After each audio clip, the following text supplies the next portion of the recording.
Only supply deficit ఉంది కాబట్టే ఈ డిమాండ్. కానీ ఇది కోటా ఉంటుంది అసలు, జూన్ ఇంత, జూలై ఇంత, ఆగస్ట్ ఇంత, కోటా ప్రకారం ఎంత ఇచ్చారో కూడా చూడు. అసలు ఎంత అవసరం ఉంది, వాళ్ళు ఎంత తగ్గించినారు? ఏప్రిల్లో మనకి ఇవ్వాల్సింది 170. అవును. అదేవిధంగా ప్లాన్లో ఇచ్చింది 121, మేలో 160 ఇస్తామని చెప్పారు, 88 ఇచ్చారు. జూన్లో 170, 98 ఇచ్చారు.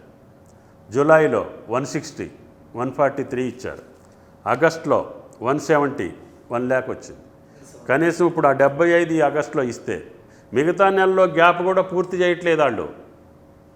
5 నెలల్లో ఇవ్వలేని చెప్పట్లా. కనీసం నేను ఆగస్టులో ఇచ్చేదన్నా ఈ 3-4 రోజుల్లో ఇవ్వండి, 60-70 ఇస్తే ఐ విల్ మేనేజ్. తర్వాత ఇంకా మీకు రావాల్సింది మొత్తం 830, ఇప్పుడు వచ్చింది 555 ఆగస్టు వరకు.